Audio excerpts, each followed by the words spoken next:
Hello. Hello and welcome. We'll go with the mic works. Okay. Welcome to the stream. We are returning back to our making a dungeon crawler. We got interrupted by the Game Like Jam. And we're already 2/3 of the way through April, and we've got another Game Like Jam coming up in a week and a half, and I have to decide if I'm going to participate in that one. And if I do, this is probably going to get put on the back burner even longer, and that's kind of demotivating. Scheduling is hard. Making 2 games at the same time is hard. I kind of want to push this one forward. I don't know. Depends on what the theme will be. We last left this one off. I don't remember at all.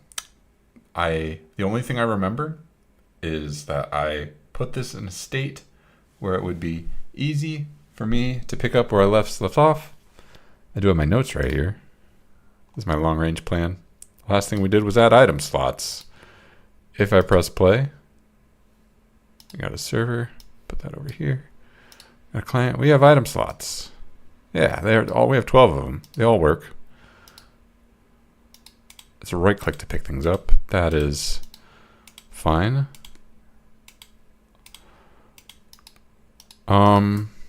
And I don't think this was the long-term plan. The long-term plan was to have, an enemy moving around.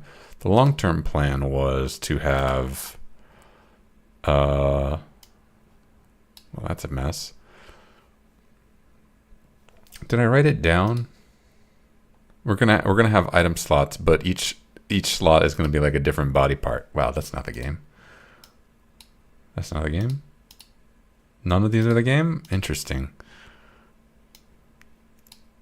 We'll need to work on this, but oh no, I can't. Why is it trapped in this tiny little corner?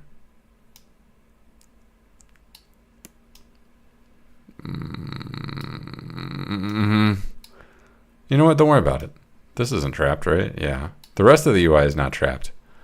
But this is trapped. Weird. Anyway, we can use items, and it actually will politely tell us exactly how many hit points we're restoring. Nice. We can fight 3 things at the same time. And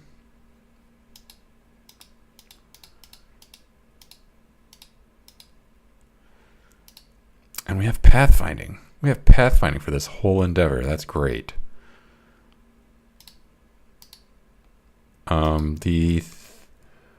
I think I lost track of my thought. The thing that I was gonna do, I don't know if I wrote it down here. We're gonna have item slots belonging to like body parts. So like you've got your hand slots, you've got your head slot, you've got your chest slot, etc. so forth. I think that's somewhere. It's not. Just kidding. And that's fine. What I left myself was make a bunch of items. We have now had the experience of working with resources from the Game Jam, and that seems like precisely the right move to spamming out a bunch of items. Make a bunch of resources with items. Each one with a different item data, and then when it's time to add an item, we're just gonna slap in whatever item data we want, and then we get an item that way. And I think that's the task I laid for myself. I don't think that is going to be particularly challenging.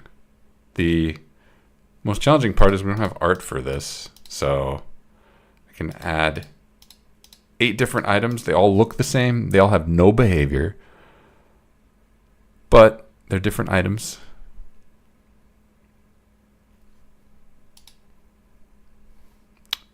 Assuming we do that in like 30 minutes, then we can add a stat sheet. We can have the stat sheet pay attention to what items do we have equipped.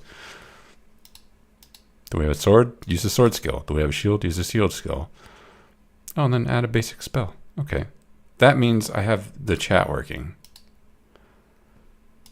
Let me just verify that. ASDF. The universal thing to test chat. Yeah, No, we've got chat. Great.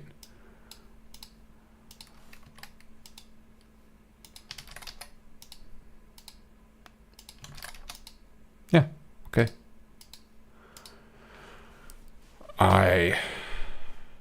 I'll just give myself a little bit of time to look at the horrors that I've unleashed. Theoretically, though, my goal was that when I was writing all of this stuff, it's self-explanatory. It's well formatted. I should be able to just look at it and pick up what have I done. We've got 4 different tile map layers, all wrapped in a navigation region. Sure. We've got a day-night color. Oh, yeah. Oh, and that's it. That's main. Got all these components. I've only got 6 folders. Interesting. I think I had more for the Wolfenstein. What is an inventory slot? I'm looking at my code and I'm going, what have I done? Dang, this is not nothing. But this is the code that when I drag an item, I shouldn't say drag, when I pick up an item, it goes into an inventory slot. The inventory slot can be a little smarter about what it accepts. Hold on, do I have, I don't think I've implemented this, but do I have, can I move? No, I can't. I can't drag. That's fine. That probably needs to be done at some point. At some point, I'll need to like slap out a proper item interface. That does not appear to be stage 1. This is all stage 1, and this is end of stage 1. I guess stage 2 is make the interface suck less. Yeah, don't get ahead of yourself. And the reason this is complicated is because this is a multiplayer game. If this was a single player game, probably wouldn't even need this code. It would just slap it down and it would work. Look at the player. What do we have here? This should be pretty simple. We've intentionally trying to keep this as simple as possible and put all of the complexity in the components. And then the components are actually not that complex. I mean, half of this is the health bar. And the inventory component.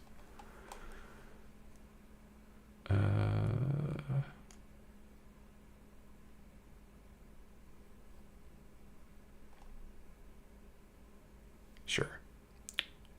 What is a mover component? Oh, this is the thing that move. Okay. Because we don't have the move logic in the player. We've separated that out. Yeah, that's fine. And then the combat component does all of the... it will handle all of the calculations. Does that mean... Okay, let me look at... What do I have for mobs?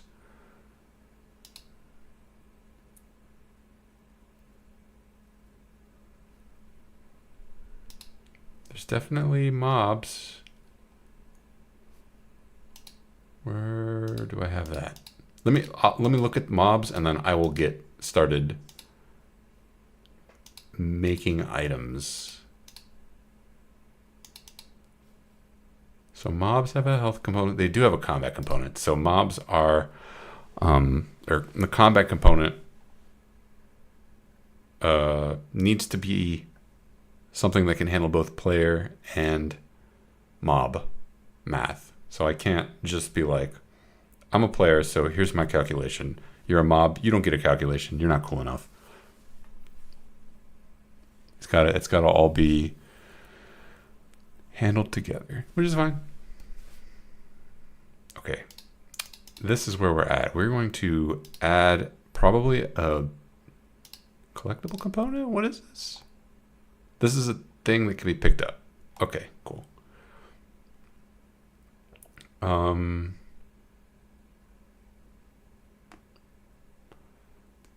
I would like to add a resource.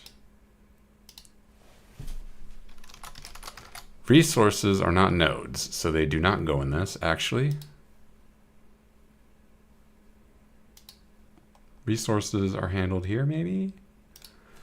We're going to call it item data.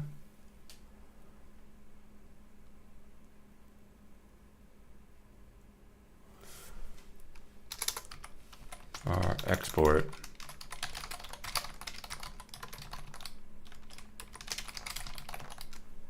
Item data is not a thing. Let's make that a thing right now. Let us add, do I want to add a folder? I'll just call it the data folder. Hello? Hello, Brawlziklo. How's it going? Let's add an item data folder. And then we can add over here a base item data. I don't remember if you can do inheritance with resources. Let's try it.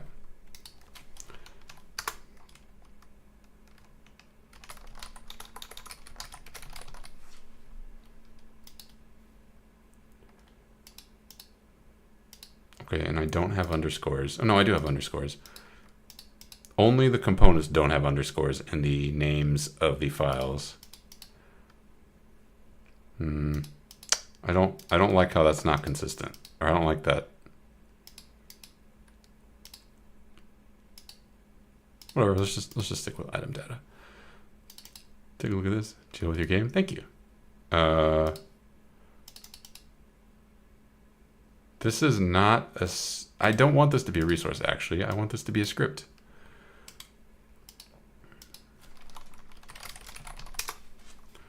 All right, we have an item data. This should extend nothing. Or no, it should extend ref counted. Because I think resources extend ref counted. This is item data. And now we go over here.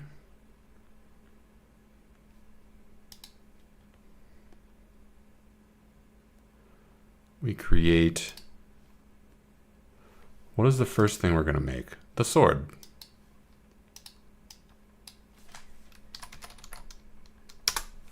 Probably shouldn't call it that, but you know what? That's what I wrote down. I'm going to stick with what I wrote down. And we're going to add a data scripts folder because we need to add a sword script.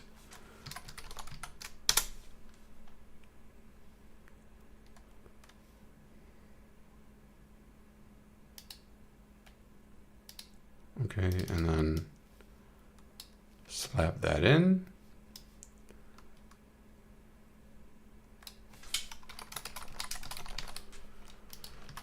Okay, does that work?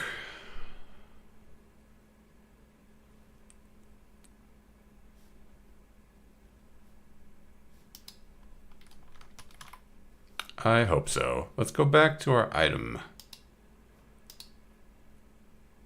Export type can only be built in, a resource, a node, or an enum.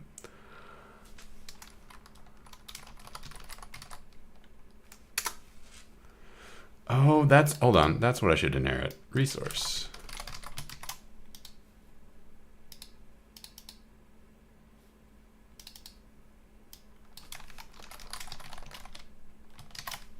Okay, we have an item data.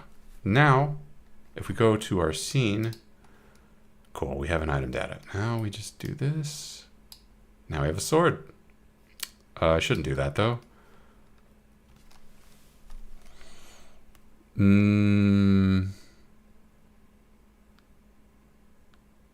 Probably shouldn't just export this variable at all if I'm not going to be working things like that. The way that I believe, because this is the way that I did it in the game jam, but the way that I'm generating these items is, oh no, I never actually set this up. That's still a placeholder.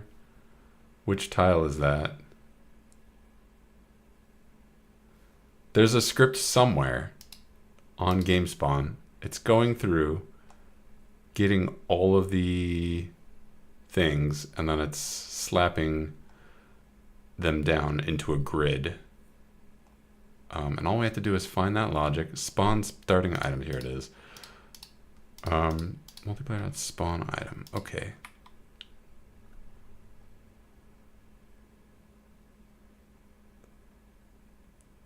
So spawn item is just taking a position parameter, and that cannot be the long term what we do. We need to expand this function to also be able to pass in an item data, so we can tell of what item we're spawning. But this is the point where we go item dot item data.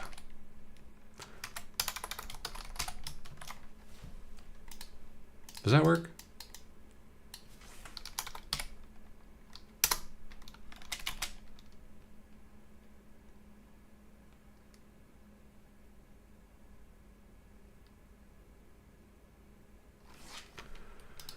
Okay.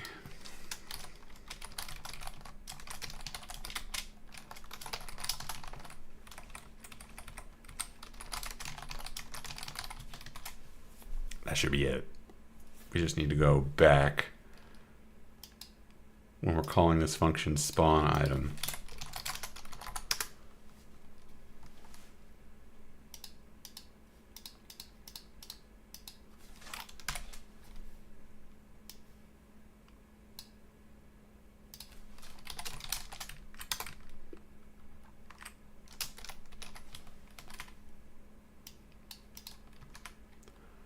Okay, this shouldn't do anything. It should just not crash. Like, yes, I'm thumbs up. Did I have a potion? Maybe I should have added the potion first before the sword.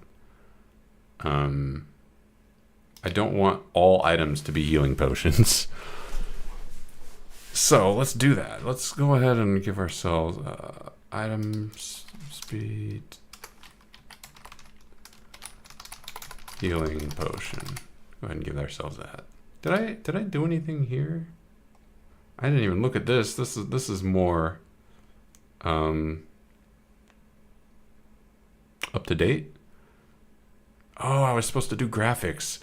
I should have looked at this before starting the stream. I could have done that. I could have drawn out some graphics. Whoops. Create the sound handler. Look up sound buses. Sound buses, we don't need to look those up. We get one sound bus for free, and if we want more sound buses, we can use them. But basically, going through sound handlers is using the sound buses. Make the label box better. Mess around with the health component. That, whatever. We're making resources. Back to this. I would like to migrate the item behavior into a resource.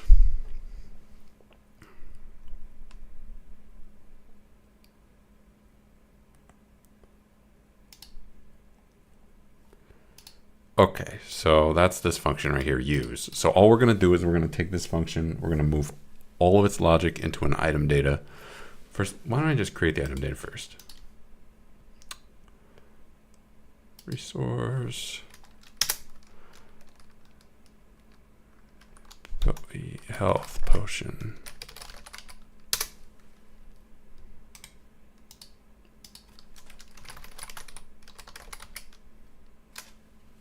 What is this built-in script? Is there a way for me, when I create this, it'll automatically also create a script? No. Annoying. There's even a way here. Whatever.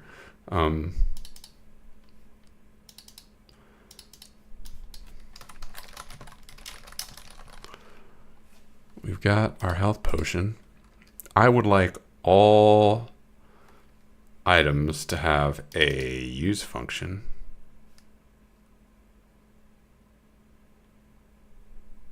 that use function could be do nothing. That's perfectly fine. I think in that case, I want the use function to not do anything, but to respond with a message like, it's a sword, dummy, or like you wiggle the sword, or I don't know, some flavor happens. So we can go ahead and come down here. Maybe I should make this abstract.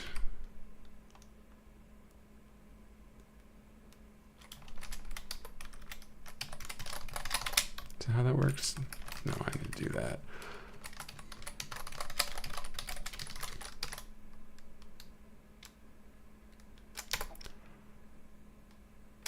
Unexpected class name in class body. How do I declare abstract classes?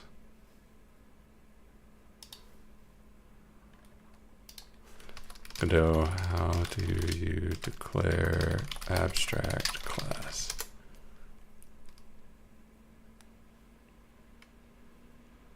Place abstract before the class name.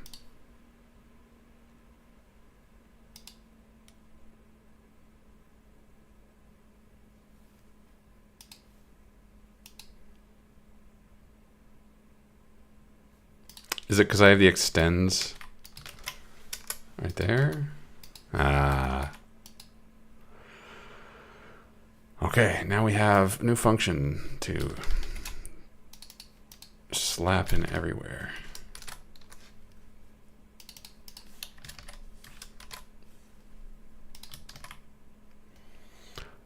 This might also set us up for, like, in order to properly realize these functions, we need to have a ready function.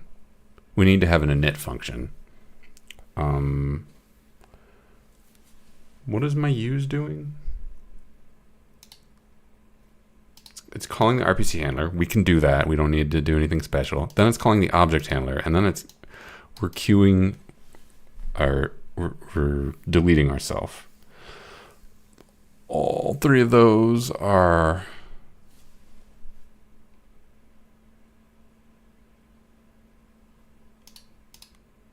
well, no, this is actually a problem. Because we're calling collectible component dot collector, which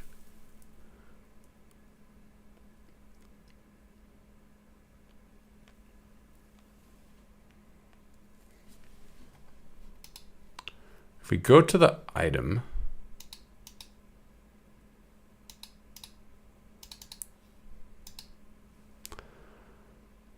okay.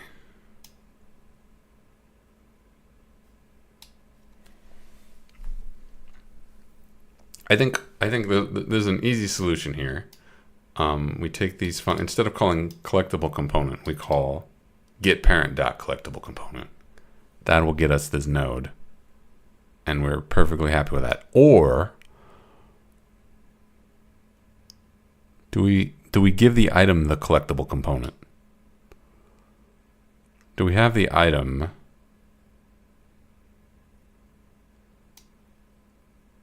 set up the collectible component? Because all items, the expectation is all items can be collected. So we need to be able to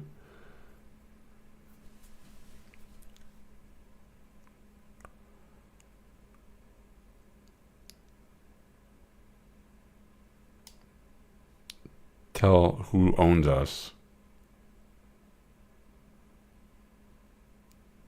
Right? That's the whole point of this, is this just tells me who owns me. I've been collected by the collector.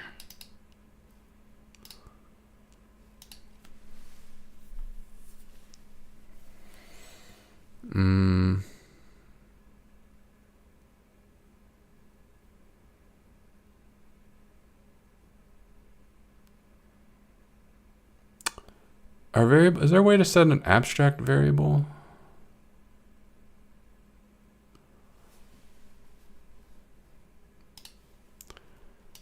Godot abstract variable.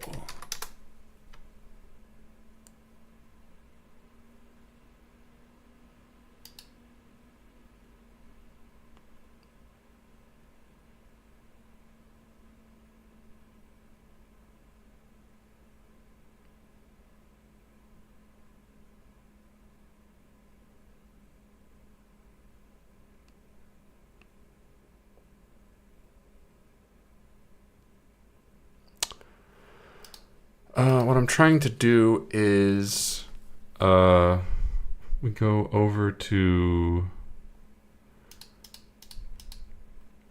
here. When we create this, when the item data is set, we want to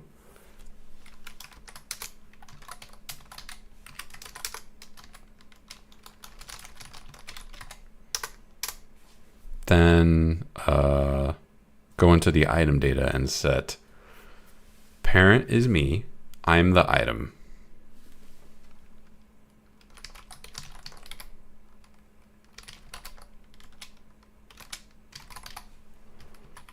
And that means we need to go into the item data and set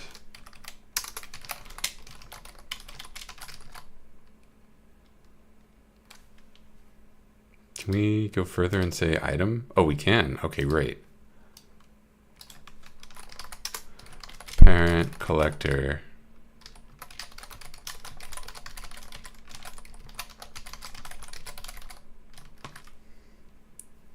We simply go back to the item and we say item data dot collector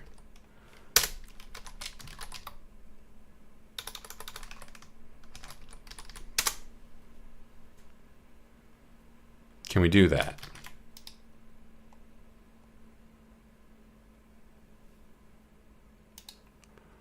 And if so, then all we have to do is copy and paste that function over. The use function into the item data, and everything still works. Easy peasy, we're good. Otherwise, I don't know. Otherwise, we're kind of stuck. So we'll change this use here to item data dot use.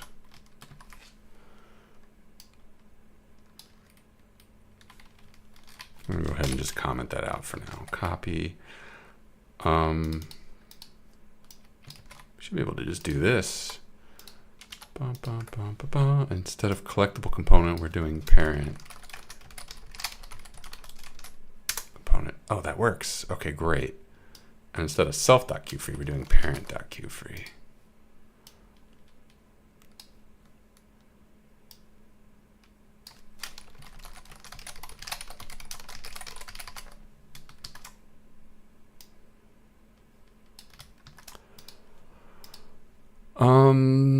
Do we need to unregister anything when we're doing queue free?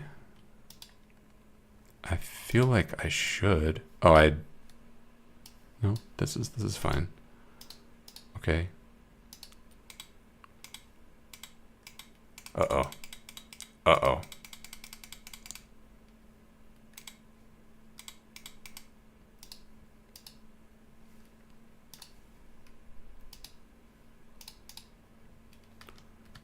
Well, we're definitely calling that function print.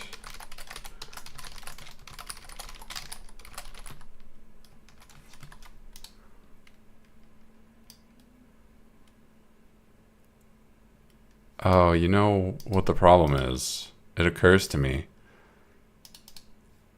This is a singleton. So only one item in the world can have all items have the same parent.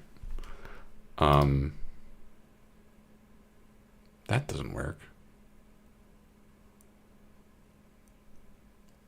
So scratch this. We'll just have to do get parent.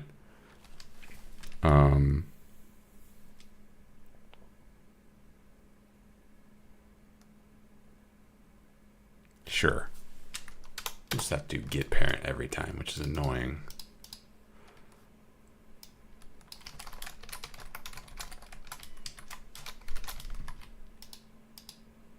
We can't do get parent because this isn't a node. Oh.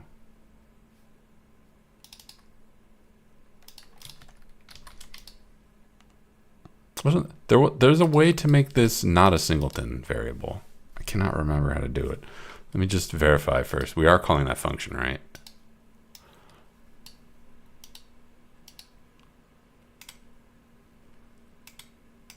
We're not calling that function. Okay. Oh, I know why. I'm an idiot. There's a more fundamental problem. We never actually set this to be a health potion when we're creating the item. Go back to main. Over here, we're setting it to be a sword. Brilliant.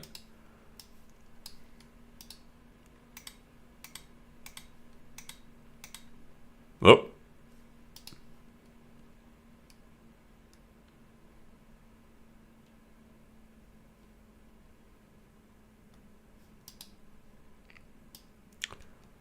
Now, that shouldn't be.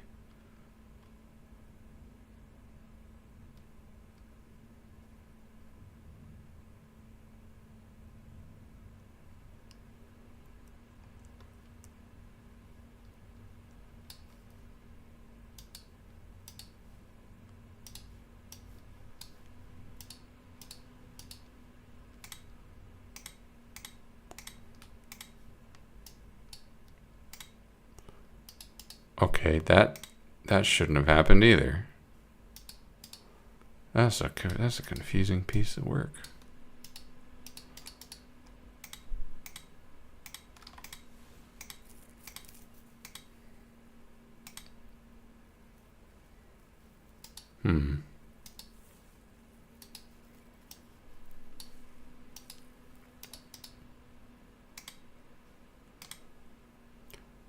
Oh, that's weird. Okay, what if I just do this? Nothing. Okay, good. Okay, we're definitely calling this. Let me grab that, and that's gone. Okay. Why is this previously freed? We're not calling queue free on like every node. We're calling it on one node. Oh, this is the problem. This is the problem I was thinking, because we can only have all items have the same parent. All items are the same because this is a singleton. Right, so this does not work. So the solution is what was the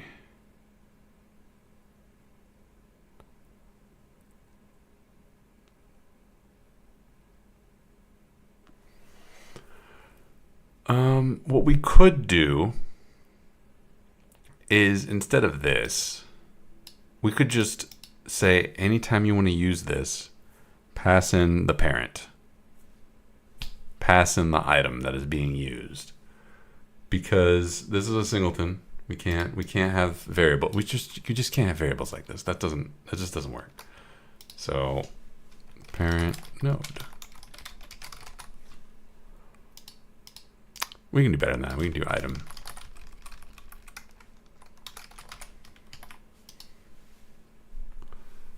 And we go here and we say item.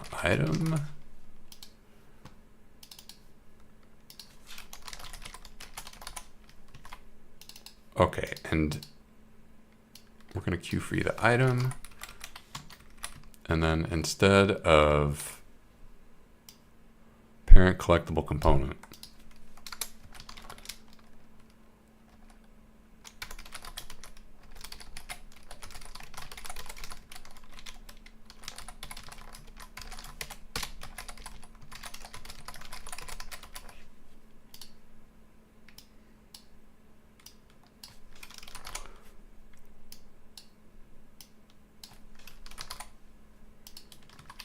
okay.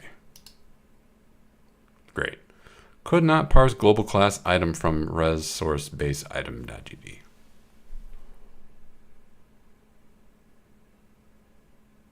Well, why not? Why can't we parse this? What?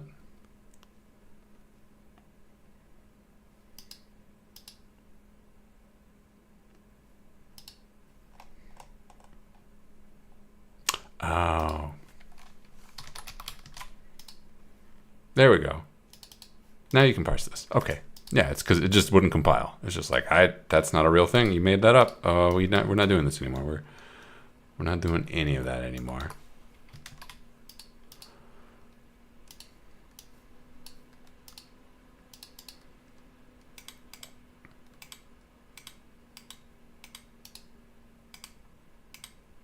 Don't like that that's there, but oh well.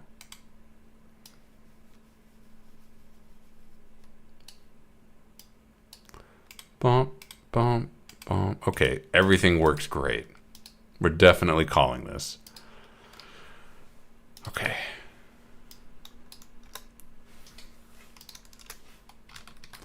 So, now we can create, some things are health potions, some things are swords.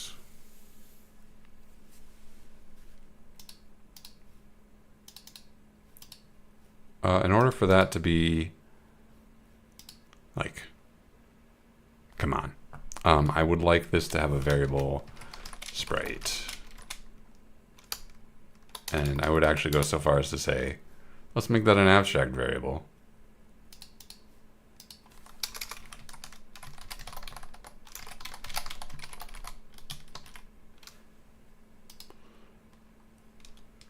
Okay.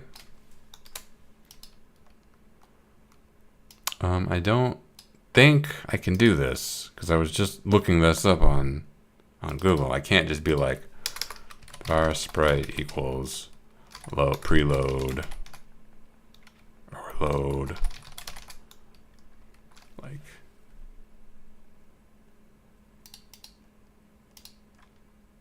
because it'll be like, oh, item data already has that variable. What are you doing? Yeah. But what I could do is I could have a function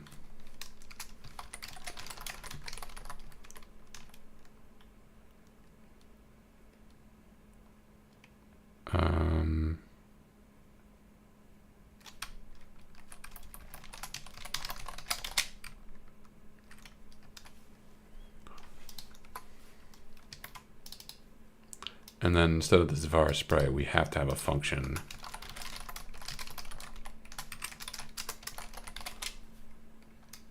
that returns this.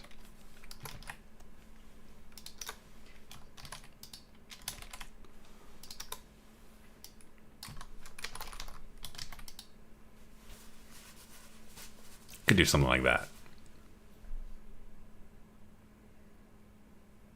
And then we'll always have get sprite, the function. We can always call that.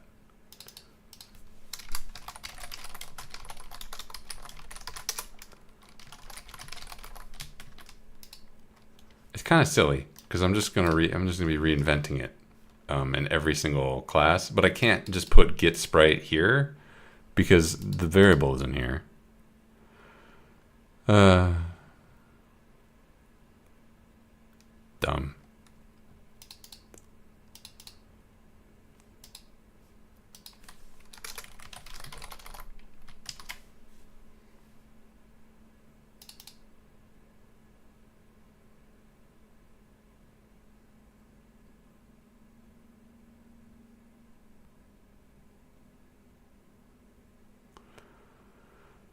Okay, well,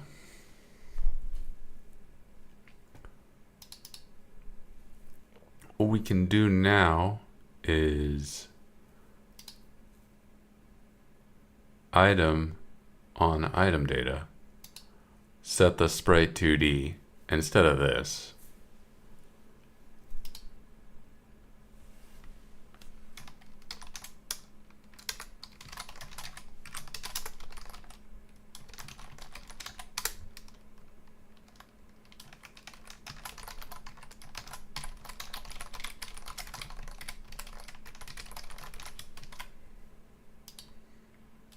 Something like that.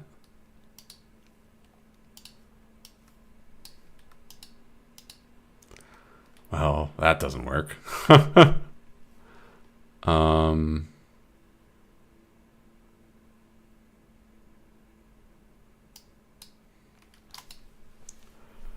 Okay, Now we need to think about multiplayer. These items are being created. Some of these items are being created by main. The server is using main, but the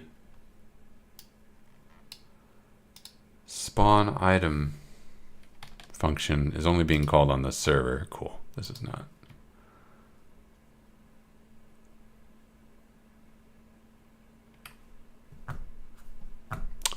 Where's this function?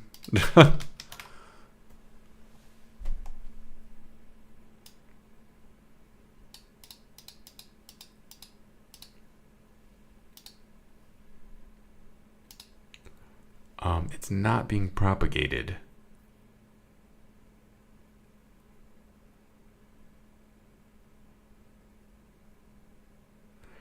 And it kind of should be. Why isn't it being propagated? Oh, we just need a multiplayer. Yeah, that's the plan. We just need to go into the multiplayer spawner. Oh, this doesn't have a multiplayer synchronizer. Multiplayer synchronizer. Is that the problem? There's no multiplayer synchronizer. Wait a minute. Oh, the mob doesn't have one either.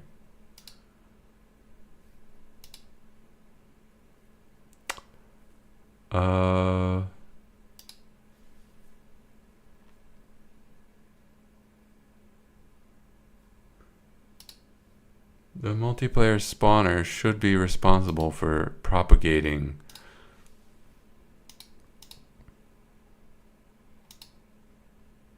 and it's not doing that.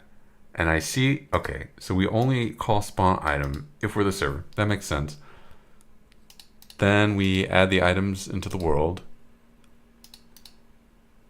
And then the item synchronizes itself. But it only synchronizes this position component. Okay. That's no good. We need to synchronize this sprite 2D as well.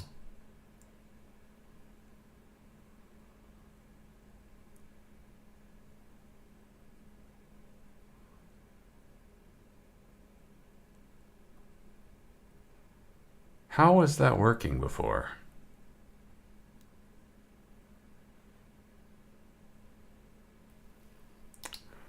I don't know, but the when we set the resource, we're setting that on the server side, and then we can propagate that. We could, I mean, this isn't like, this doesn't have to be super complicated. We know that multiplayer synchronizers are not a big deal to just spam these. They're pretty efficient for what they do. We just create one of these and then we add a property to sync. I don't want to add it like that. I want to synchronize item data. Great. That should do it.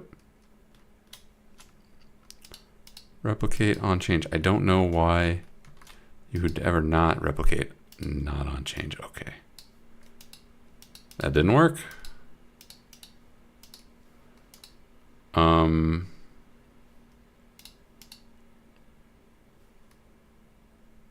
Maybe I need this checkbox. Nope.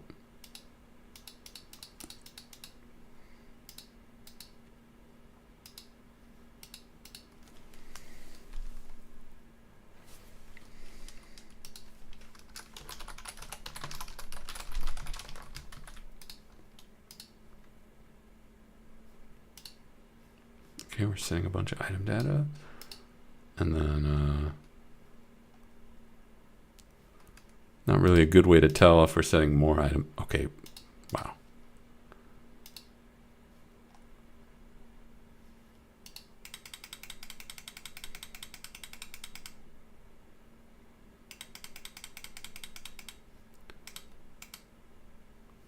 The items are there. They're just not being drawn because okay, this isn't being called. This isn't being called because we're not setting the item data on the client. And the reason we're not setting that on the client is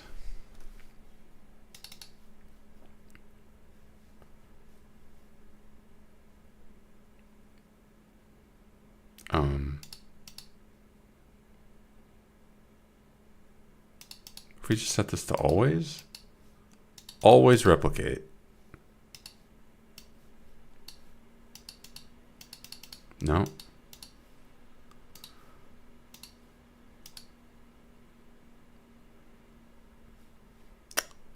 Okay, hold on. There's got to be a way to say, I'm the server. I made these items. Client connects. I'm passing all of these items over to the client. This multiplayer spawner handles that. It is responsible for spawning items. The item can be responsible for going, yo, I was just created, but I don't know what I am. Let me contact the server and check. Is that the best way to do this? We got this network item.instantiate. Network item is just a pack scene. It's just an item. Okay, there's nothing special about that.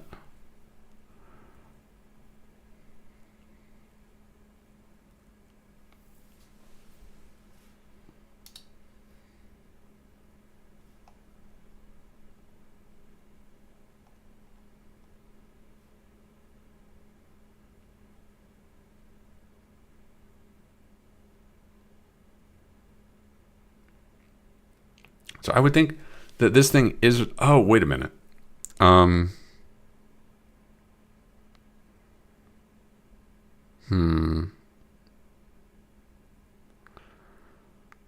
Is there a way to instantiate, is there a way to pass like parameters through this instantiation?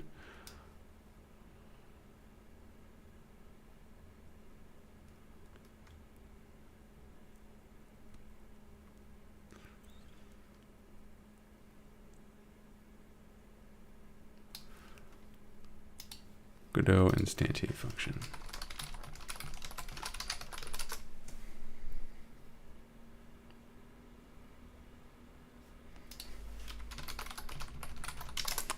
I'm really glad that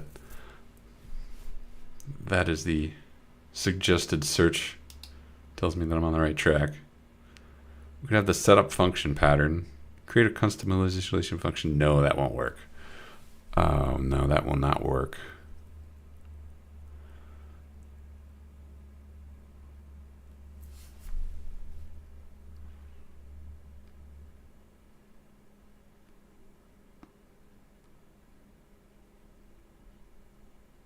Static factory function. If you want to keep your spawning code clean, you can define a static constructor function inside the class you are instantiating.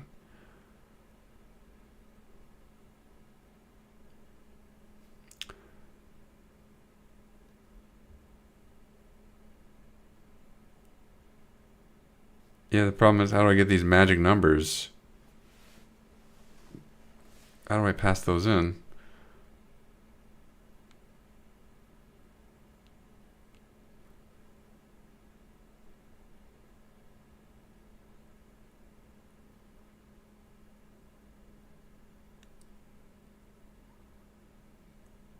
Okay.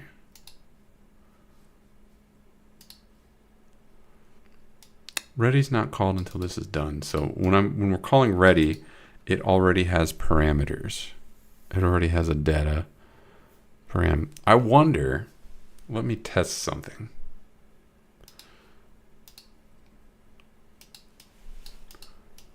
What if we print item data?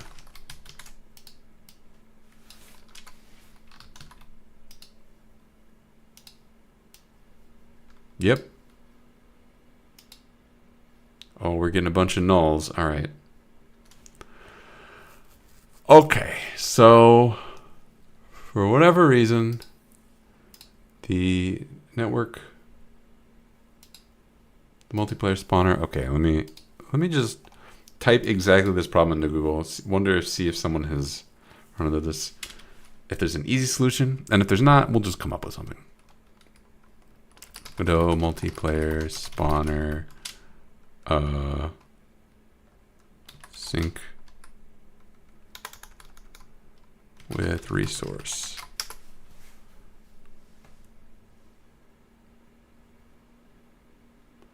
You have to create a custom spawn function.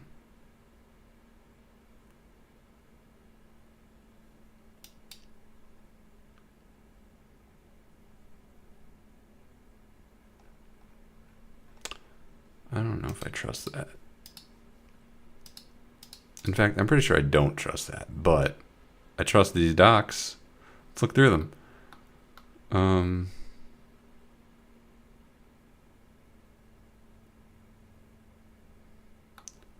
Method called on all peers when a custom spawn is requested by the authority. We'll receive the data parameter and should return a node that is not in the scene tree. Do not add this node with node.addChild. Okay, what is the data parameter?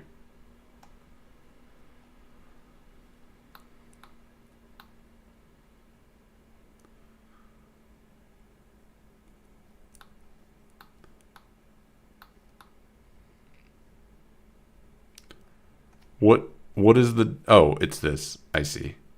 It's spawn, and we can pass in a variant.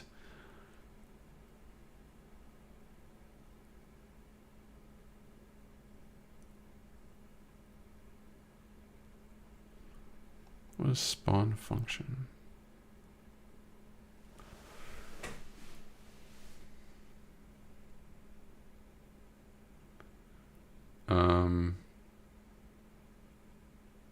What does that mean? We've got the, okay, so we've got a variant. We got a thing. We can pass that thing to our spawn function, and that'll give us a node. But what does it do? What is it doing with this? I'm confused. Is it just passing it to, like, we've created this data, and it's going to witness the creation of this thing that you're spawning. It's not going to do anything. I mean, you can't affect the spawning with it. It's just there to witness. Okay, sure. It receives the data parameter. Does that mean that... So I have a spawn function. This function is called, and if this function accesses a variable called data, that variable will contain things.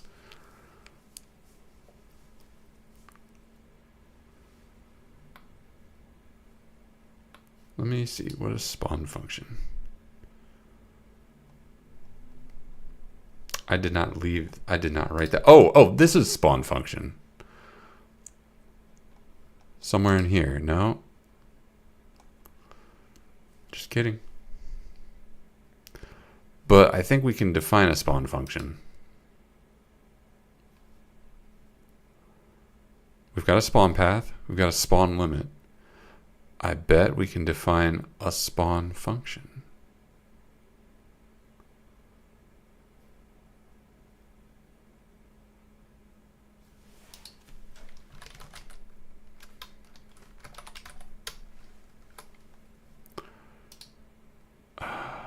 No.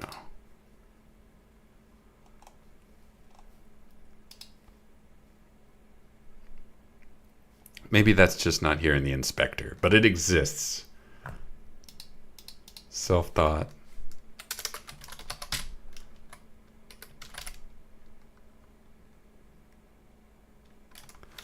Oh, I'm not allowed to do it there? Okay.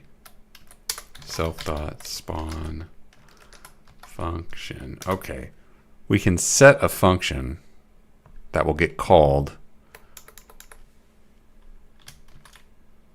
I'm guessing.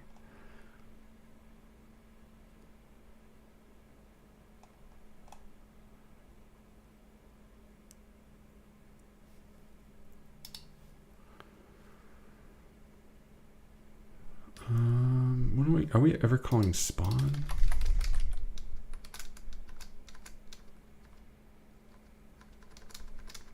I'm a little confused as to how this turns into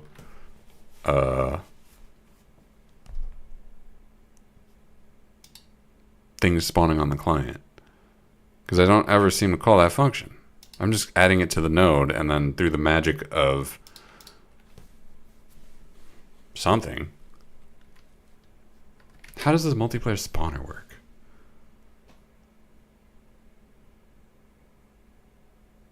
Spawn scenes that are added as direct children are replicated to other peers. Okay. So we're adding it as a children after we set the data param. So I would have expected, the way that this is set up, I would expect this to just already work.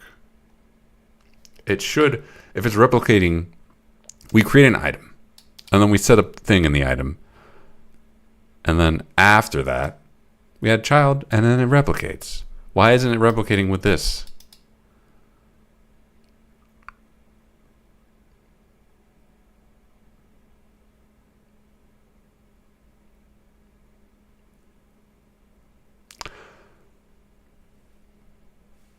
Is it because it can only replicate nodes? It can't replicate okay. I think that's what I was searching for. I was in the middle of that search.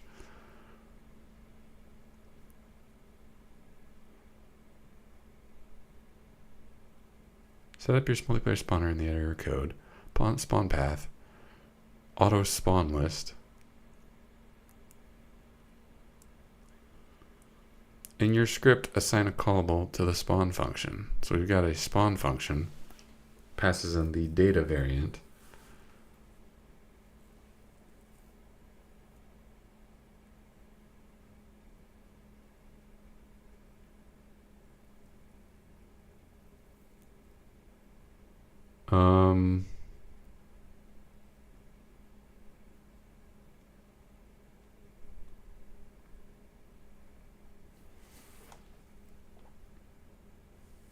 So this makes sense to me, but only if we have an individual multiplayer spawner for items. Well, probably for each thing, because I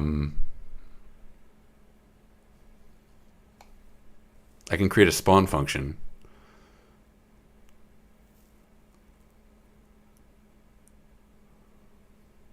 I could rename this to item spawner and then just have the spawn. We could just get rid of the spawn item function, replace it with a spawn function. The spawn function takes in this data.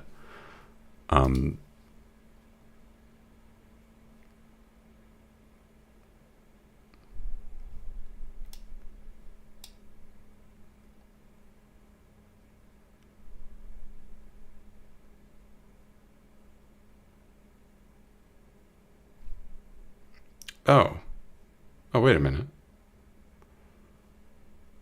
We can just pass the file path. That's perfectly fine. If you pass a custom resource object directly, allow object decoding is enabled on your multiplayer API. Oh yeah, that's right. We can't pass objects through the spawners for security reasons. Maybe a resource object counts. We can only pass primitives. Maybe a resource is not a primitive. And if that's the case, I'm perfectly fine with this. We just pass a string. And if that's the case, we can handle that through RPC. Is that more efficient than doing it through the spawner? I don't believe so. I don't think RPC is efficient.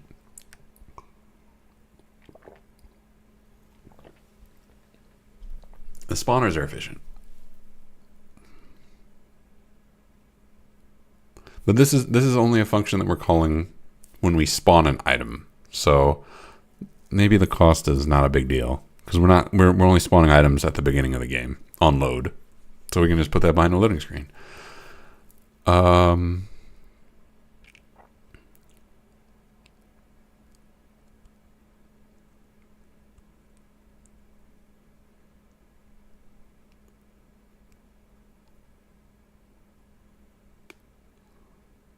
Do I need to separate this spawner out into 3 different spawners? That's the question I'm at right now. Does that make this better? Let me go ahead and...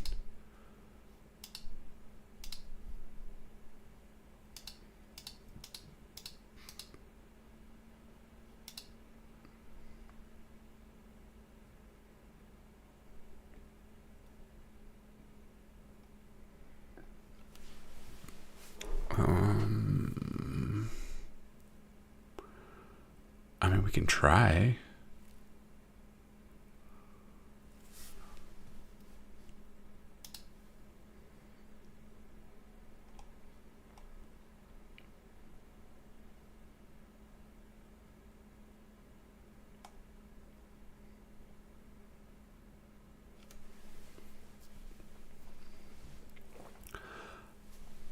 I would like to refresh myself on this auto spawn list. What is that?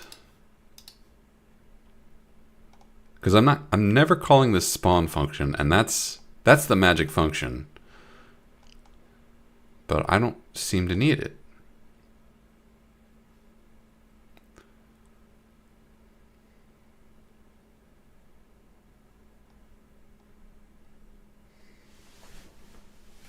How am I pulling that magic off?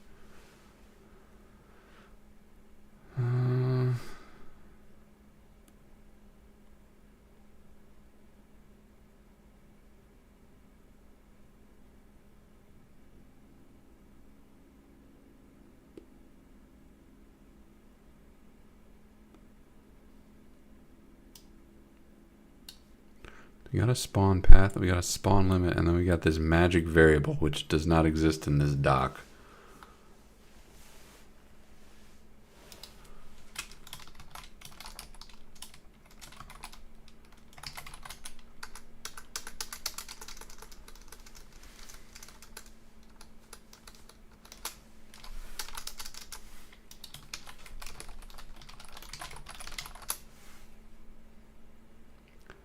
I don't want an example. I want to see the docs. Where does it explain what this is in the docs? Did I create this? No. Well, this isn't the right script, but no, I didn't create that.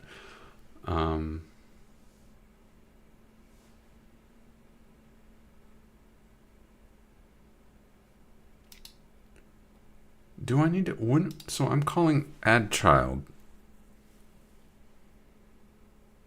And this thing is watching and going, okay, an item just got added. I better replicate this, right? Is that what's going on?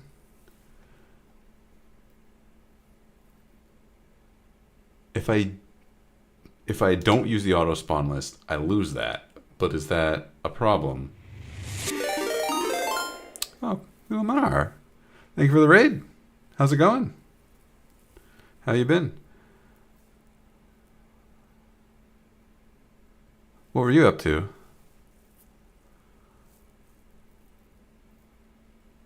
This isn't...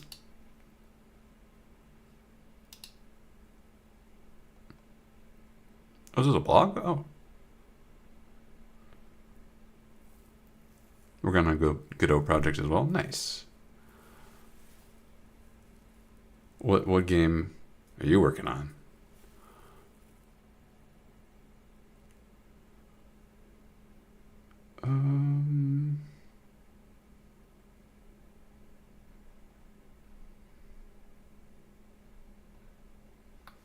Okay, auto spawn list. Defines the scenes to be automatically replicated when added as a child as spawn path by the authority.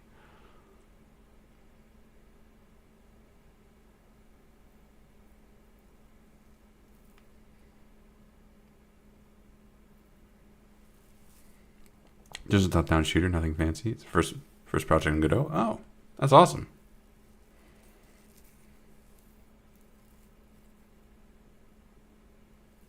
Trying to use my Unity knowledge into something more ethical. All good. I'm enjoying a Godot. That's a lot of fun. I give it a thumbs up. Learning multiplayer, I don't give that a thumbs up.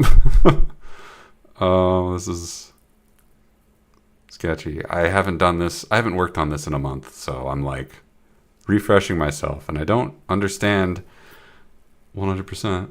And I'm scared if I start tinkering with stuff, it'll break, and then I'll just be sunk. Yeah. Yeah. Saw a multiplayer server and I was terrified. That is the correct... that is the correct instinct.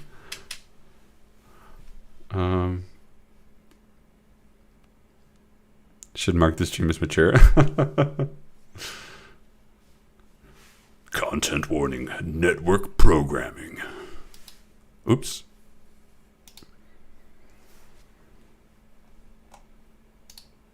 I think I can just make a multiplayer spawner, call the spawn function, and then when I'm calling the spawn function, I have the opportunity to call set the data parameter. And then instead of this auto spawn list,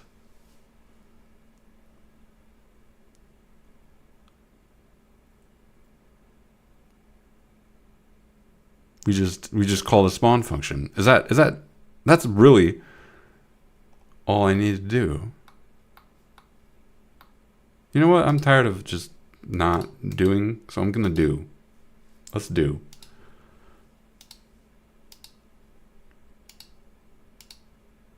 Where is this script? Where does this script exist?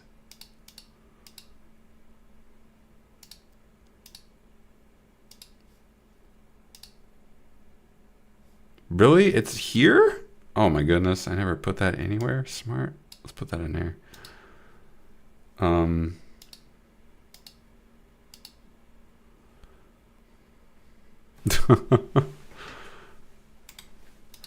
Sometimes you gotta just stop thinking and just start doing. That's how it is. Let's create a new spawner. Why is this complaining? Oh, it's probably because I don't have a spawn path assigned. Let's assign it to here. Spawn limit 0. We don't want to set an auto spawn list. We want to call this the item spawner. And we would like to create a script. We're going to call this script. Yeah, that's a great name for it.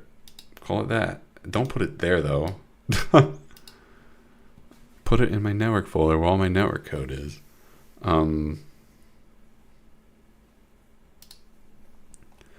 We need to define, we do want to have this network item. We do like that. That's a perfectly fine thing. Wait a minute. Maybe it isn't, actually. How do I tell this what I'm spawning? I'm calling the spawn function, but how does it know what to spawn? Hold on, I just saw it. No.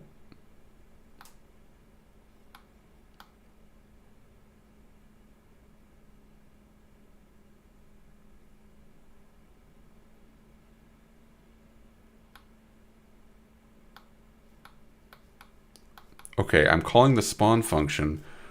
What am I spawning when I do that?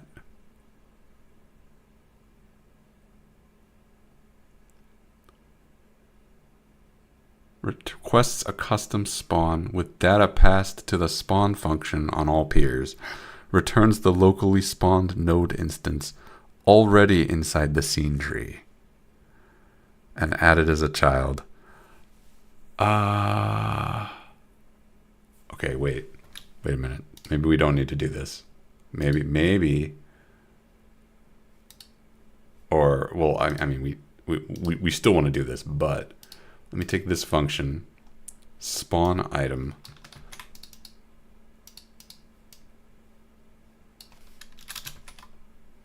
We do want to set up this with our item scene.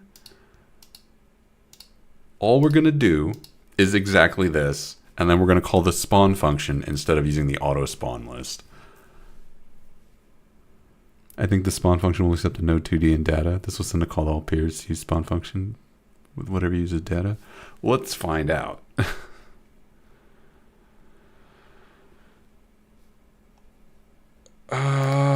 But what was I doing? Oh, right. I was adding the item to the this. So now we have this function. We're not adding it as a child. We are going to call spawn.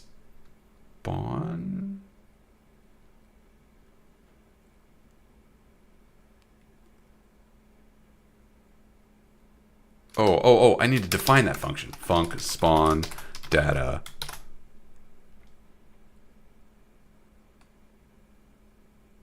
Variant. Node. Return spawn item.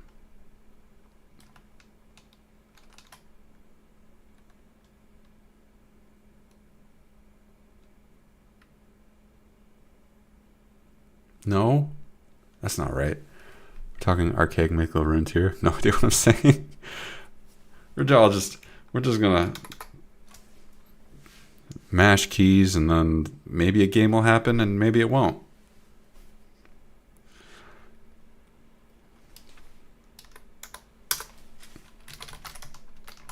Self.spawn. This is going to give us a node. We can pass in data.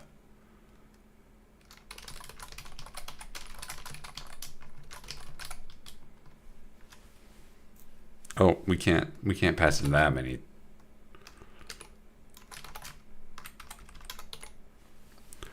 We'll pass in an array. What is this doing?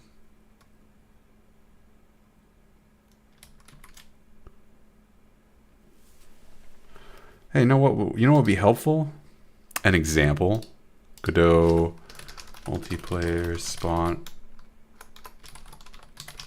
example of the spawn function in action. Am I looking at an example right now? Is this? No, it's not.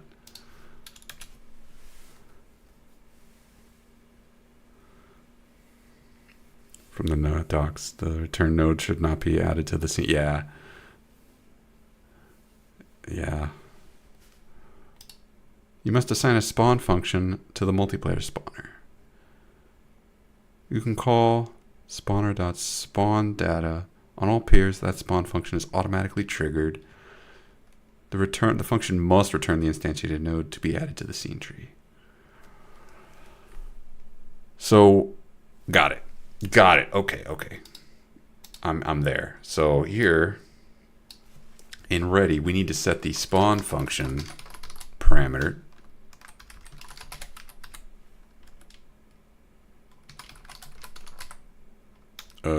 Equals. Okay, we're okay so far. This function will get called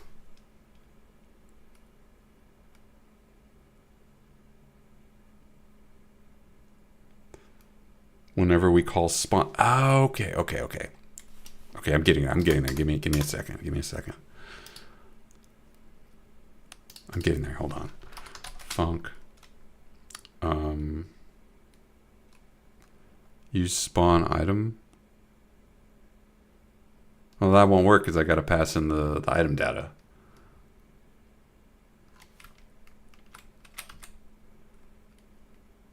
And spawn function will run on all peers with item as the node. Well, I mean, that's not the problem. The problem is we're making items, but they don't have the item data resource object. We need to pass that in. Which we can do that with RPCs if we really need to. But RPCs are less efficient. So this is really just a question of being efficient rather than a question of how do we do this. Hold on. It all snapped into place just for a second. So we set the spawn function to spawn item. So when we call spawn, it will call this function. That's not what we want. What we want is we want to call hold on. No, I had it's gone. It's gone. We assign a spawn function. Let me see this.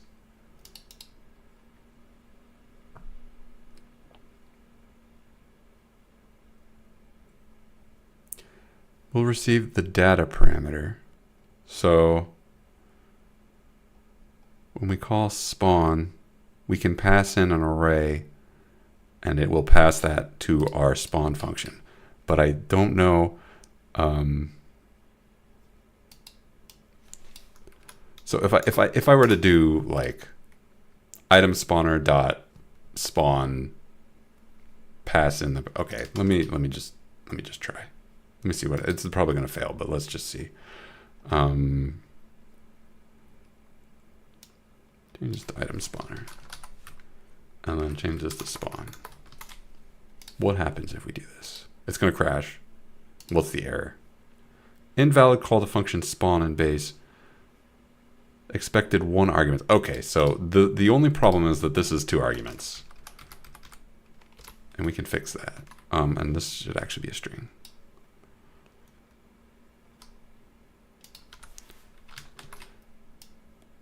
So we're going to pass in a position and a string. Let's go to the item spawner. This is going to bring in the data variable. The data variable is going to consist of 2 things.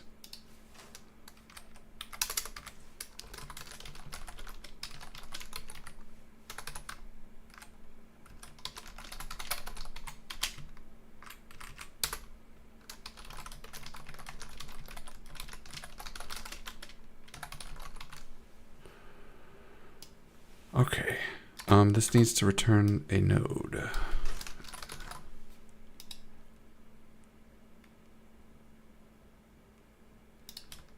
Oh, var. Okay.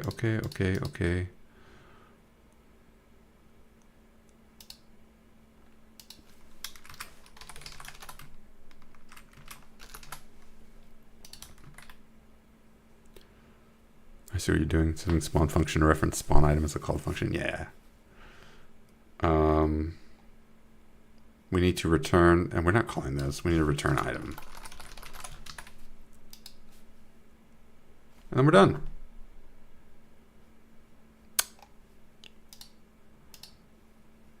This could work. Okay, so promising that those exist. Nope. But let's see. The problem is we're loading the data here. Well,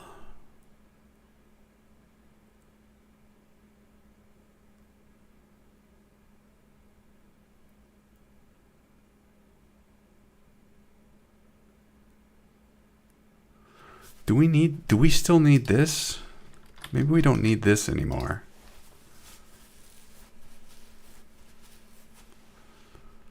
If we're not the server, don't spawn, but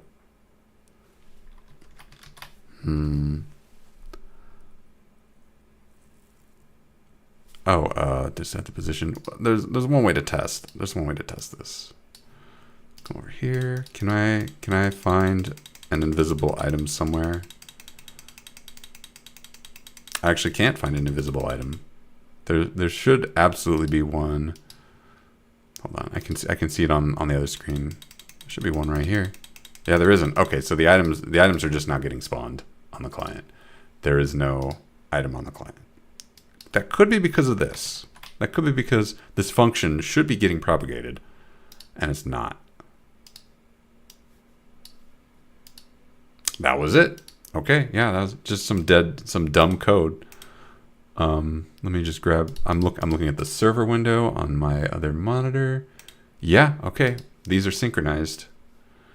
I mean, there's a smarter way to test that. Do I see? I'm gonna grab this potion. Yep. All right, I grabbed it. Let me just drink all the potions. And drinking from this does not drink from here. Yeah. Okay. That's great. We've done it. Perfect. We now have an item spawner. Does not use the auto spawn list. So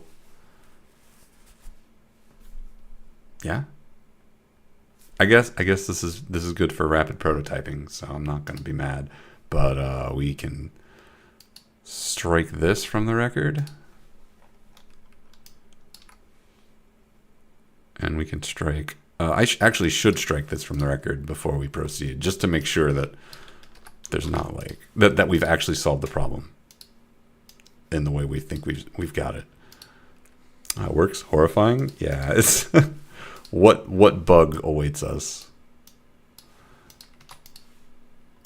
Okay, I can grab potions, and they disappear off both screens, which is good, and they appear in the correct inventory, which is good.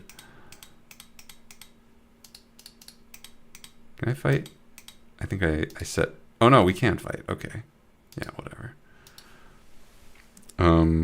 Yeah, we can strike this from the record. We'll have to do the same thing for mobs.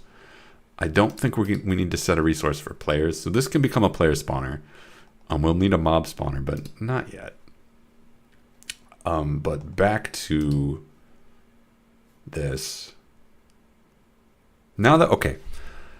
Back to the original thing we were doing. We need to... when we gain the item... This is it. Oh, we've already done it. Just kidding. We are loading the sprite texture correctly. Cool. Go back to main. We don't have any logic here for spawning not health potions.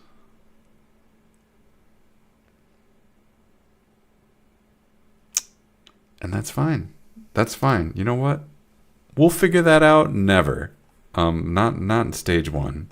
Stage 1 is not make the map able to spawn. No. I'll figure that out off stream. I will set up this tile map layer so that I'm able to... I did this for the game jam, for the Wolfenstein game jam,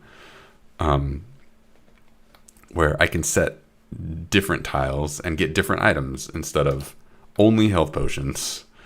We'll set that up off stream because I don't have the art. That's the reason I don't have the art for it. Let's just hammer out some more scripts, some more resources. Hey, Artasian, first time in your stream. How's it going? I'm doing good, Count Carlson. Welcome to the stream.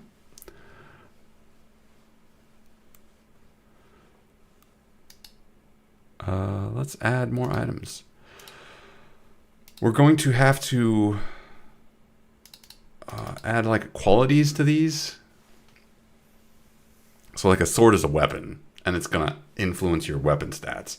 A health potion is not a weapon, so it should not influence your health stats or your weapon stats. I don't know off the... this should not be here.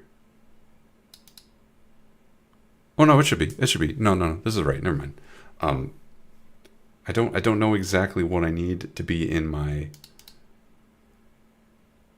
item stats yet. That's not important. It will be important because I don't want to create 400 items and then realize, oh, I need to add extra variable W to everything. And then I have to do that 400 times. That's a pain. I would like to figure that out before I go down that road, but we're only making 9 things. Okay, if I have to change 9 items, I think I can do that. Shield.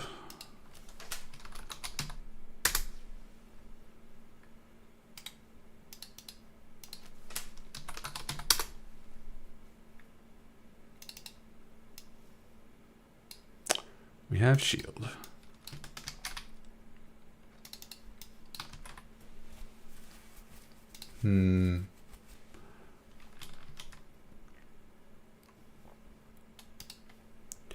Torch. Oh. Oh no. torches have a state. Is that the only item that has a state? That might be the only item on here that has a state, but a torch has a state. Resources are singletons, so the torch's state, two torches need to have different amounts of fuel, and we can't do that through a resource, so we need to account for that. Do we need an item state variable? An item state component. Let me look at my item. What do I have? The resource gives us the sprite 2D, and it gives us the use function. But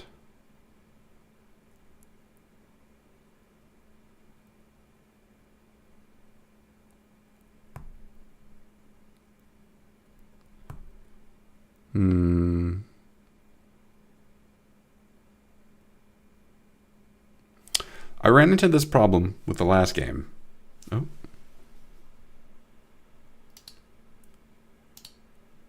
I ran into this problem with the Wolfenstein jam, where like, oh, it was one of the items, and I can't remember which one, and it had to state, and I solved that problem by just making the resource not a singleton. And that worked for the game jam because I was only spawning like 100 items max. And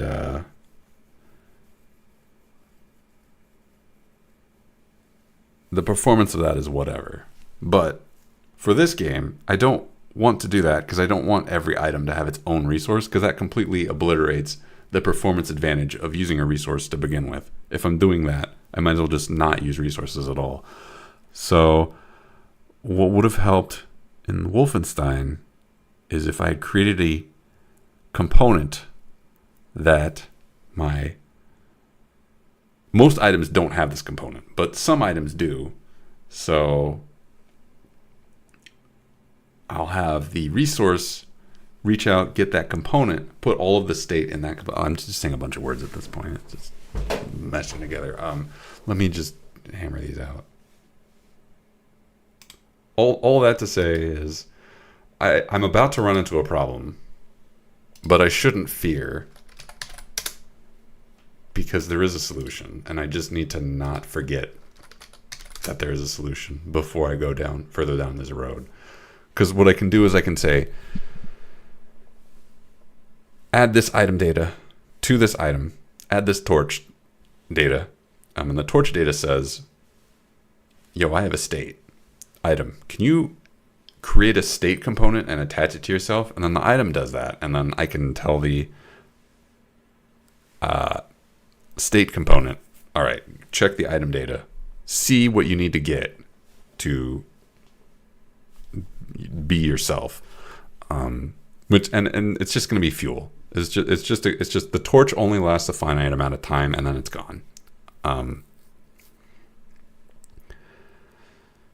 And I just need that to be kept track of. And I don't even need that to be tracked in the item data. I just need to make sure it exists for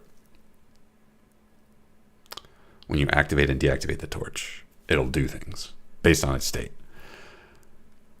Yeah, okay. Good talk.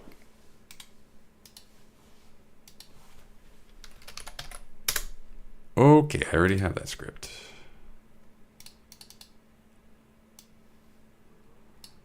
Is the fuel going to affect duration only or brightness too? Yeah, that's the plan.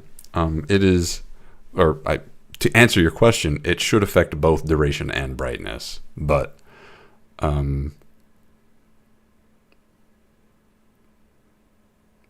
it's just one variable. So like when the fuel gets low, it gets dimmer. And when the fuel is high, it's brighter. That kind of thing.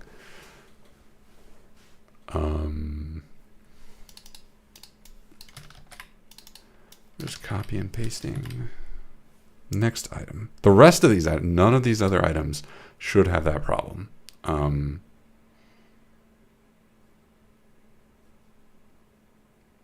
Yes.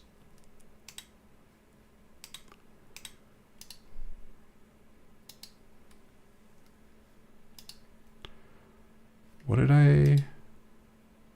Empty bottle. It's called bottle.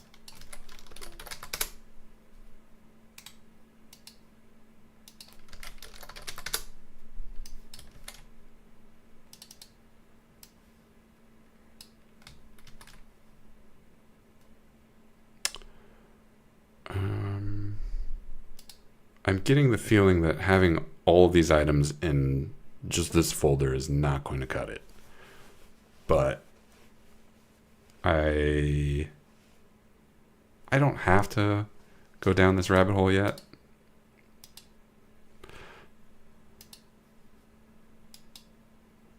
Tassium, are you interested in software outside of video game design? Sure. I like software.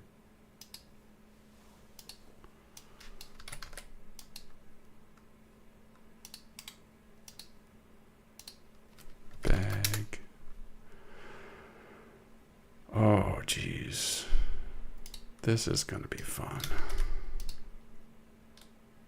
Because this is going to affect the UI. Do you know what section 230 is? I do not.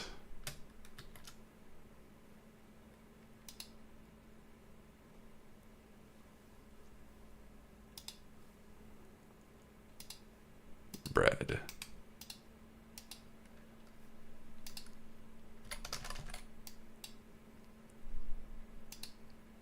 Did I? This is a really fragile way to make resources because I have to remember to attach the script every single time I make one, and that is not, I am not that life. Oh, I didn't attach the bread. Oh, I didn't even make the bread. Section 230 was written by in 1973. It shields platforms from liability for content created by its users. That's cool.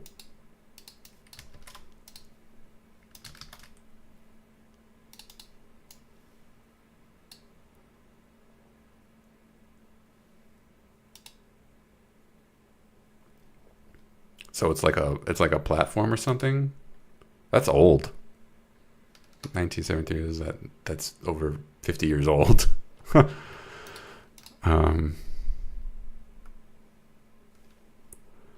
older than me. Gist armor.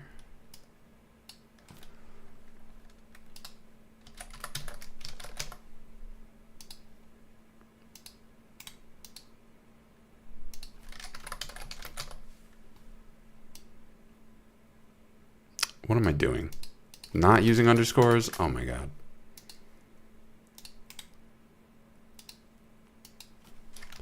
Do you think Section 230 needs to be revised and legally enforced to a new standard in relation to security being neglected at the expense of denying complicity in malicious content the platforms push through unmoderated user-generated content and sponsorship advertisement? I don't really know much off the top of my head about it to have a smart, intelligent answer to that, but just based on how old it is, I would bet money that it needs to be revised. Just based on like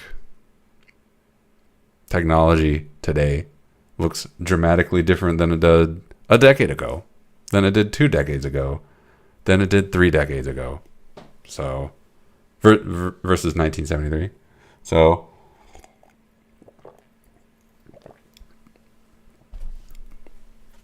if I had to bet money, I would say, yeah, it probably needs to be revised. I don't know how it relates to security and malicious content. I honestly have no idea. So I couldn't say specifically what needs to be changed. Just going in software channels trying to get input. Well, I would want to read up on it before I gave a proper answer. That's all I'll say. But I'd bet money on it needing to be reformed. Blank room. Did I forget to? Yeah, I did. Nope, not that one.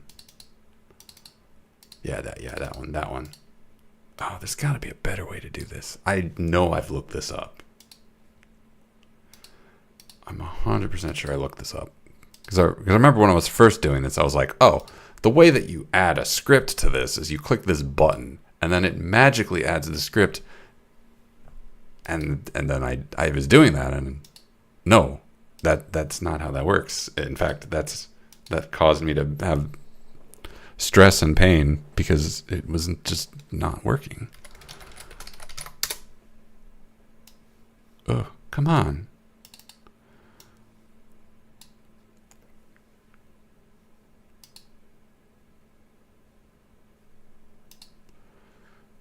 It's the first time for me seeing your dungeon crawler. Is there anything special you're trying to put in it, or is it really classic? It is more old school. The main thing I'm trying to like really work on is multiplayer. So like you can roam around. Why? Oh, because I didn't give myself a name. You can roam around in an old school style dungeon with friends. And I would like it to be not too fast paced, because I feel like there's quite a few other games that are they hit this spot, but they tend towards more of the actiony Diablo-y style of content, and I think something slower and more. I don't know, this is kind of an experiment, so I'm not going to try and sell it too hard, because I'm not 100% convinced this is going to be fun, but something along those lines is my goal. The art style is pulled from Ultima 6, and that's kind of my... I'm not trying to copy Ultima 6, obviously. This is not... Nothing like that, but like that's what I'm thinking of in terms of the what is it? In terms of my touchstones. Platforms will basically use excuses like Section 230 or it takes too much time or too much malicious activity exists to not properly get rid of those things. If there's any law that is making platforms like disregard security, disregard malicious content, those laws should absolutely be changed, because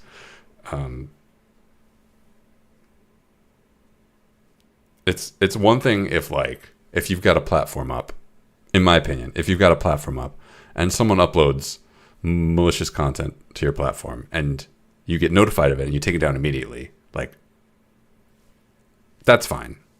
You acted as quickly as you could.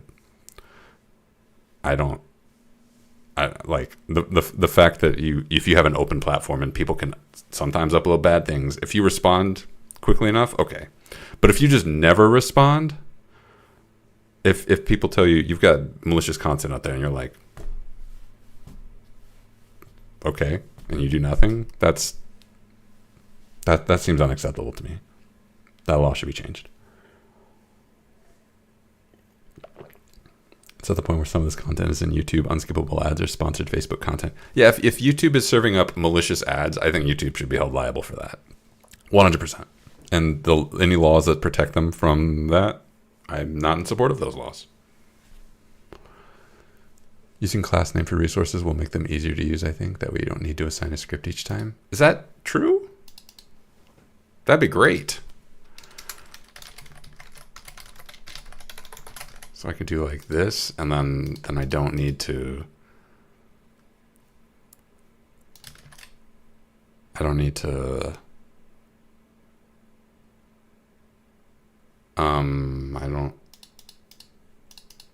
not entirely sure. Let me look that up. Godot resource. I'll look it up later, actually. That would be big helpful. I looked it up at one point during the game jam, but that was during the game jam, so I was maybe not too invested in finding an answer versus just getting it working. Then you need to create a new resource in the asset thingy. In the asset thingy? Like, okay, so if I create a resource,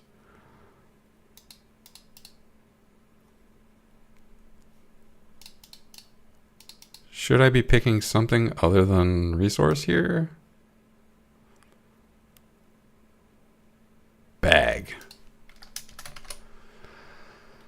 Okay, if I do that, let's say bag 2. It gets the script automatically. Oh, okay. So if I do this in reverse order, if I create the script first, and then I give it the, I create the resource for it, it'll connect it automatically. Okay. Yeah, that's helpful. I appreciate that. I do. Is it worth going through these and just adding a class name? Is it okay if every single item has a class name? I imagine so.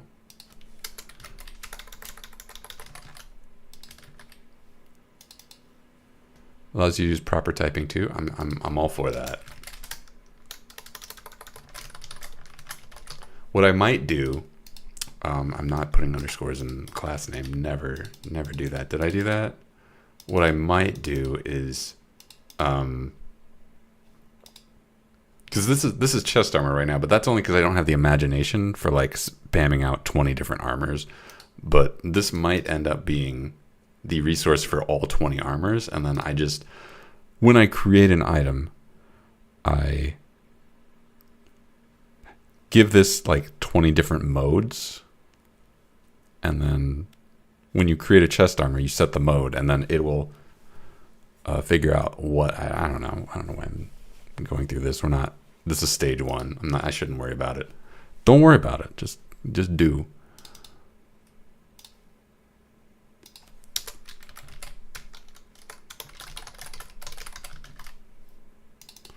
All that to say, I may not have to create 400 class names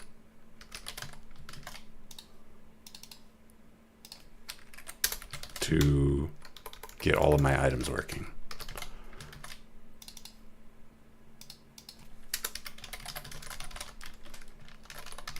Okay.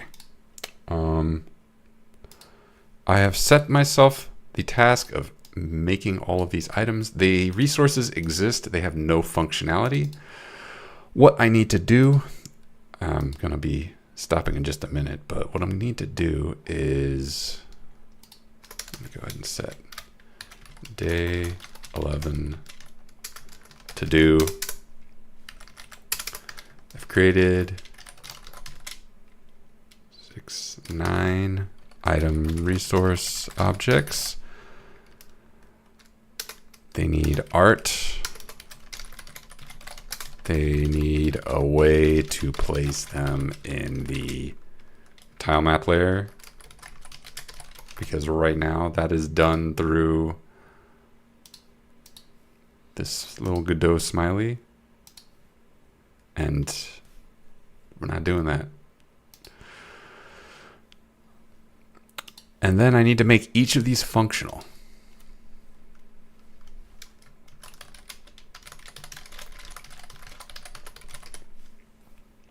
Looking at them, bag needs to open up a new UI element that you can store items in.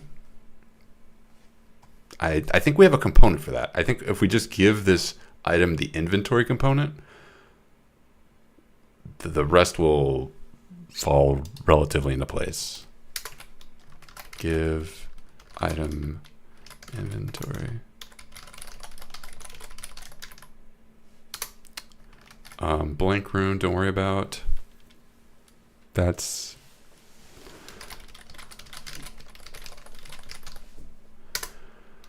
bottles need to be. The idea is you drink a health potion, you get a bottle.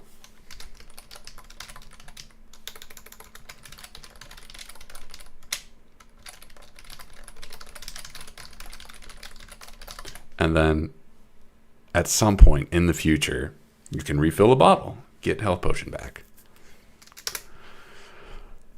Bread needs to be eatable. Implement eating, which is not going to be very complicated. It's just going to be like, you can eat bread, then you have the eating flag, and that lasts for 10 minutes, and you cannot eat more bread until 10 minutes pass.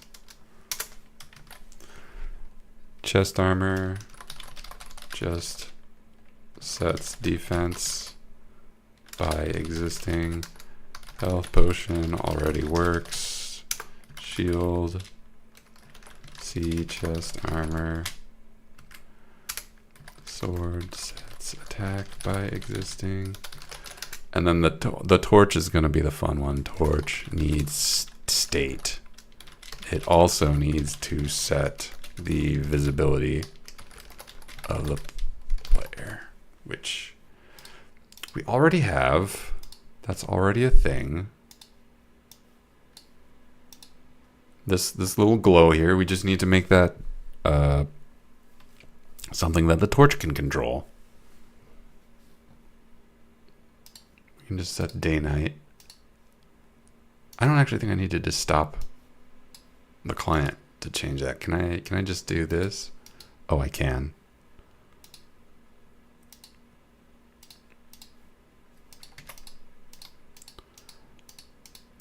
Yeah. We'll just have this light that already exists and is very simple. We'll just make that controllable via torch. And then once we get all that done, we're done. So I need to make this art and this. I will create the tile set here offline because I don't like making art on stream. But then I will make the spawning of items on stream.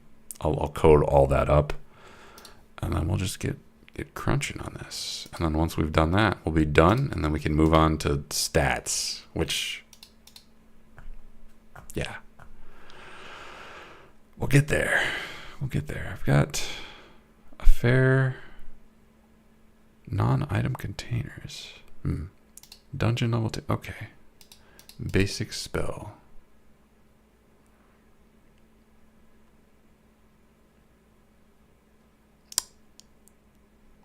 There's quite a bit here. Okay, I don't think we're going to be making that much progress.